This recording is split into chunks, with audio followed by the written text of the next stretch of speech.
Gepleýär Azatlyk Radiosu. Assalamu alaykum hormatly dinleyijiler.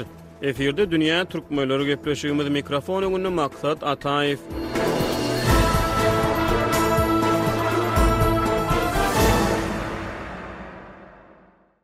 Dünýä türkmenleriniň nowatda aksan rus dili bilen bagly Türkmenistana täze meýilleri we köne tejribeleri nazar aýlaýar. Soňky wagtlarda türkmen dili sosial media ulanjylarynyň arasynda gepleşige rus dilini garmazlyk arasy türkmen diline gürlemek çagyryşlary ýygy-ýygydan peýda bolup başlady. Şeýle meýiller rus diliniň Türkmenistanaky türkmen jemgyýetine ähmiýeti bilen bagly soraglary gaýtadan gün tertibine getirdi. TikTok ulgamyny özüne aýdym çökmüne tanıştıran bir gyzmaşgaly dil meýilleri bilen bagly özüniň başdan geçiren bir wakasyny şeýle gurrun berýär. Ýaňyjak bir kafeden jaň etdiler, aýdymçy gerek diýip.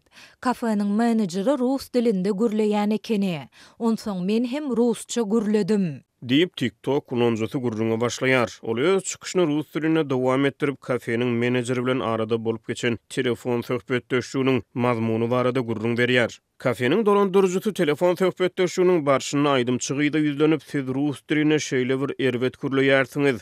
Aýdym aýdyp bilýärsiňizmi diýip sorag bilen ýüzlenipdir. Aýdym aýtmak üçin hökman rus dilini bilmelimi?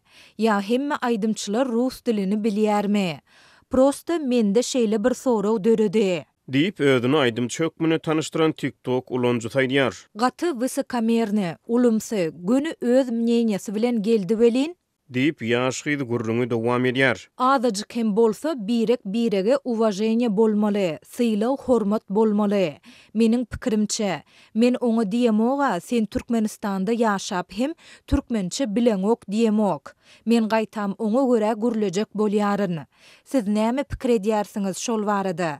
Belki men ýalňyş pikir edýändirin. Deyip ulanjy öz ýazarlarylarynyň pikir garaýşlaryna garaşýar. Fevralyň başyna TikTok ulgamyna paýlaşylan bu video bir hepdeniň içinde 67 000 edek görülip 500-den gowrak teswir alypdyr. Teswirlerde aýdymçy gyýda göwünlük berilýär we raýdaşlyk bildirilýär. Şeýle-de orta atylan pikir garaýşlarda esasan Türkmenistana türkmençe gürleşilmeli diýilen pikirler has köp öňe sürilýär. Azatlyk Radiosu bu sosial media çykyşynyň töweregindäki jekme-jeklikleri ulanjynyň hakyky ad familiýasyny, kafenin adyny ýa-da bolup geçdi diýilýän wakanyň başga detallaryny tasdikledik bilmeýär. Beýleki bir TikTok videosyny özüne teleke çökmüne tanıştıran bir ýaş ýigit Türkmenistana sosial media mahabatlarynyň rus diline däl türkmen diline ýöredilmegini teklip edýär. Ol özü ýaly telekeçilere ýa-da önüm öndürüjilere ýüzlenip siziň müşterileriniziň 90 göterimi türkmen diline gürleýär. Siz näme üçin rus diline reklama goýýarsyňyz diýen sorag bilen ýüzlenýär. Men biznes bilen meşgullanyp başlanandan soňra daş töweregimi seretdim. Hemmeler rus diline kontent beşirip başlady. TikTok'ta, Instagram'da rus diline hemme zat bar. Ähli maglumatlar bar. Haritlar barada ähli maglumatlar rus diline berilýär. Deyip TikTok ulanjysy aýdýar. Türkmen diline az adam mahabat goýýar. Eger siziň harityňyz bar bolsa, hyzmat ködürleýän bolsaňyz, satlyga bir zat çykarmakçy bolsaňyz, türkmen dilini ulanjak bolun. Näme üçin? Eger-de siz öz müşterilerinizi sanap görseňiz, bir zat düşünersiňiz. Şolaryň 90% türkmen diline gürleýän adamlardyr. Türkmen diline düşünýän adamlardyr. Müşterileriňiziň 90% türkmençe gürleýän bolsa, siz näme üçin olara rus diline kontent berýärsiňiz? Deyip TikTok ulanıcısı özünün ýazarlaýjylaryna minnetdarlyk bildirýär. Bu ulanıjynyň türkmen diline dürüst ýazyp bilýän, gürläp bilýän adamlara iş hödürläp goýan beýleki bir videosy TikTok ulgamyna 156 000 edek görülipdir. Türkmen telekeçileriniň ýa-da önüm öndürüjileriniň öz sosial media mahabatlaryna rus dilini has köp ulanýanyny görkezýän Olma barlyk işiniň netijeleri ýa-da saldymly analitik maglumatlary ýok. Türkmenistana iri sosial ulgamlar petikli galýar. Ýöne muňa garamazdan ulanjylar ugruny tapyp bu saýtlara girýärler we şeýle postlara öz pikir garaýşlaryny galdyrmakdan çekinmeýärler. Ähtimal sosial ulgamlarda rus diline kontent paýlaşýan, mahabat hödürleýän taraplar özleriniň auditoriýasyny giňeltmegi, has köp gezek görülmegi, has köp tomoşaçy çekmegi maksat edinýän bolup biler. Sosial media saýtlarynyň algoritmalaryna görä bir kontent näçe köp görülse, käwagt sosial torlar tarapyndan şonça da köp teklif edilip beýleki ulumjulary hödürlenip bilinýär. Has köp tomuşaçy ýa-da ýyzarlaýjy çekmek üçin bolsa, has köp adam tarapyndan ulanylýan dilde. Meselem ingliz ýa-da rus dillerinde kontent paýlaşmak bähbit getirip bilýär. Kafede aýdym aýtmaga çağırılan gyýyzda sosial mediada türkmençe kontent paýlaşylmagyna çağıran ýigitde bir mesele üns çekýär. Dil meselesi. Özara gepleşige rus dilini garmazlyk wedine türkmençe geplemek bilen bagly mailler başga da birnäçe sosial videolarda peýda bolýar. Topur görünüşinde geçirilýän video söhbetdeşliklerde wagtal rus dilini garyan gatnaşyjylar moderatorlardan duýduruş alýarlar. Diňe rus diline gürlemäge çağırylýarlar. Adatlyk radiosynyň birnäçe habarçysy ýurtda häzirki wagtda rus dili bilen bagly dowam edýän täze mailleri öwrendiler. Ilan tarasyny köplen şäher ýerlerine rus dili ulanylýar. Esasan paýtagat Aşgabatda, şeýle-de Gunubatar Türkmenmaşy we Balkanawar şäherlerine hem rus diline gürleşilýän halatlary köp bolýar. Türkmenmaşynyň kenar bazaryna diňe rus dili ulanylýar diýip bir Balkanly ýaşaýjy Adatlyk radiosynyň habarçysyna gurrun berdi. Biz Türkmenistana rus dili bilen bagly täze mailleri barada öňümizde gepleşigimizde has giňişleýin gurrun edip bu gepleşikde esasan köne tejribelere salgylanyryz.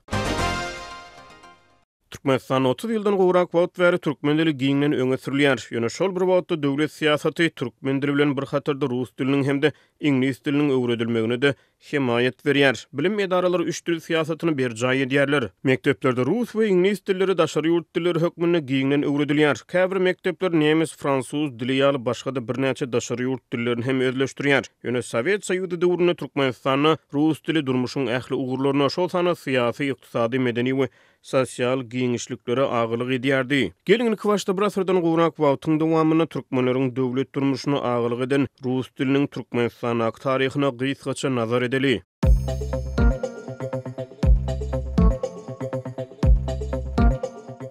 On 9-njy asyryň soňky çäreginde rus paşalygynyň Orta Aziýany ymykly basyp almagy bilen sebitli rus dili uly ähmiýeti eýe bolup başlady. Ilki başda rus paşalygy, soňra bolsa bolşewik rewolýusiýasy Merkezi Aziýada rus diliniň agylygyny mäkän berkitdi.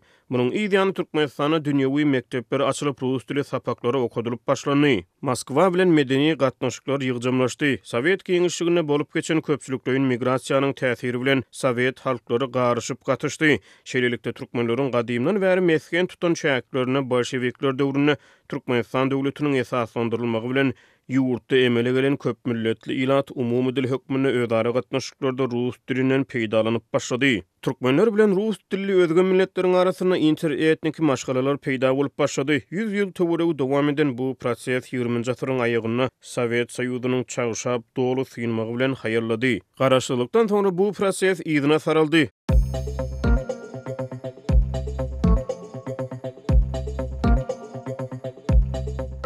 Rus dilli maşgalalar ýurdu köpçüliklerini terk edip başlady. Rus diliniň täsiri azaldy. Türkmen diliniň öwrüsi giňeldi. Gelin gepleşimden şu ýerine Türkmenistana geçiş döwrüne güýje giren 10 ýyl awadançylyk siýasaty ýyllaryna rus diliniň başdan geçirmelerine sinedeli. Bu kronologiýa internet ulgamyna türlü maglumat çeşmelerinden toplandy.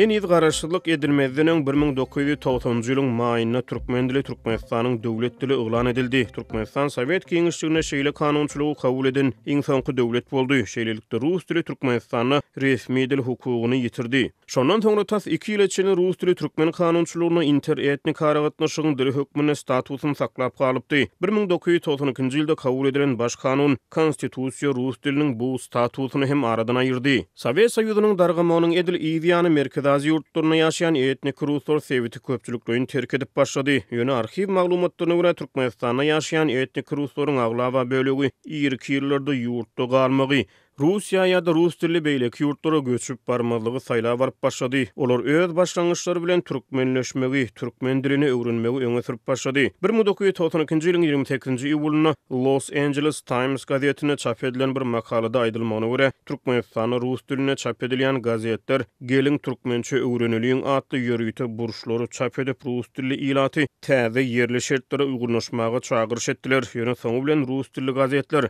rus dilli teleradio kanallar öz täsirini ýitirip başlady. Arxiv maglumatlaryna görä 1993-nji ýylyň dekabrynda Türkmenistan we Russiýa şol wagt Türkmenistanda ýaşaýan 400 000 töweregi etnik Rus adlygynyň türkmen we Rus goşu raýatlygyny saklap galmaklary babatyny ulalaşdy. Ýöne bu ulalaşyk 10 ýyl soňra özgördi. Türkmenistanyň konstitusiýasy goşu raýatlygy ikrar etmeýär. Türkmenistanyň şol wagtky prezident Saparmat Niyazow we Russiýanyň şol wagtky prezidenti Boris Yeltsin goşu raýatlyk meseleleriniň düzgünleşdirilmegi hakynda hem-de migrasiýa prosesiniň hem-de migrantlaryň goruglylygynyň düzgünleşdirilmegi hakynda ulalaşyklara gol çekdiler. Rus resmileri bu ulalaşyklary beýleki Sowet ýurtlara nusga görkezdi.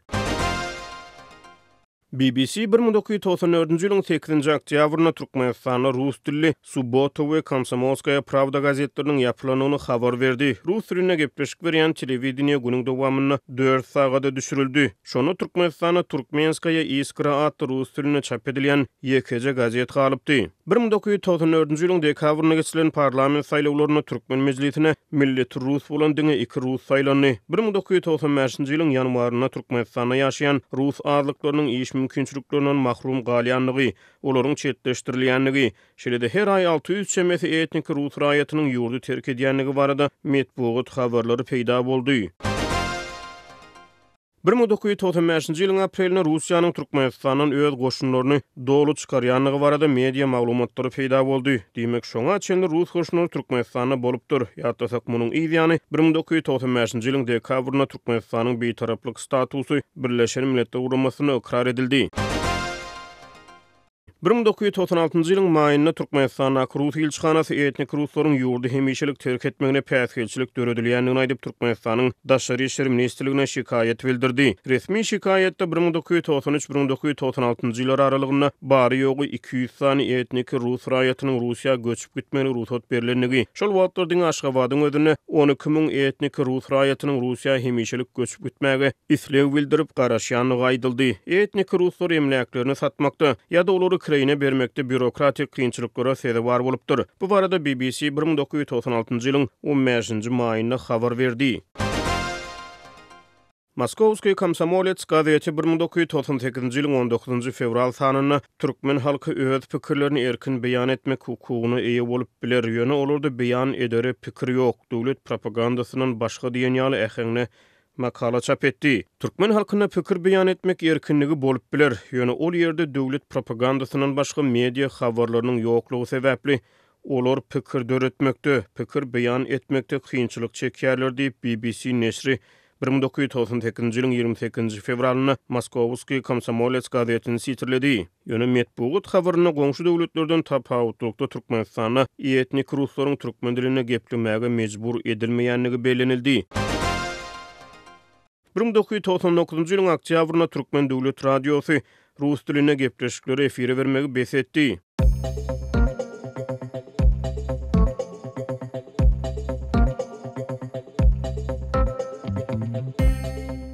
1999-njy ýylyň dekabryna Türkmenistanyň şol wagtky prezident Saparmat Niyazow Türkmenistanyň Rus Pravoslav Kilisiýasynyň haýyşy boýunça Lewap welaýatyna şol wagt gorunmak ministrliginiň eýetçiliginde bolan bir binany kilisiýa gaýtaryp berdi. Niyazow şonu Türkmenistanda ýaşaýan ruslaryň diskriminasiýa sebäp bar edilmeýänligini, öz ýurdunyň Russiýa bilen deň gatnaşyklary isleg bildirýänligini aýtdy. Niyazow soň çykyşlarynyň birine türkmenleriň Göktepe we babatyny ruslary ýazgyrmaýanyny hem aýdypdy. Ol media çykyşyna şeýle diýdi. Ýöne Göktepe bir milleti ýazgaramdak, ors bilen uruşdyk diýip ýazgaramdak, orsam bu Göktepe ulu utanzady bolmady ýetkisi köp boldy. Mundan aňry dostluk dogany gatnaşyklary edip, könäni ýatlaman, agzyrdy saklap, iki tarafa bähwitli gatnaşyklary etmek ene şu Türkmen döwletiniň bir borjy. Deyip Niyazow 2000-nji ýyllaryň başlaryna eden telewizion çykyşlarynyň birini aýdypdy. 2000-nji ýylyň ýanwaryna Türkmenistanyň döwlet radiosyna rus dilinde efire berilen habarlar gepleşigi ýatyryldy. 2000-nji ýylda Russiýada prezident Vladimir Putin häkimet başyna geçdi. 2002-nji ýylyň noýabryna Aşgabatda Niyazowyň janyna kastetişlik diýilen waka bolup geçdi. Bu waka boýunça Türkmenistan böwleklerini Russiýany aýplady. Hormatly dinleyijiler, bu tema boýunça taýýarlanan gepleşikler tapgyrynyň 2-nji bölümini öňümizdäki sanymyzda dinläp bilersiňiz.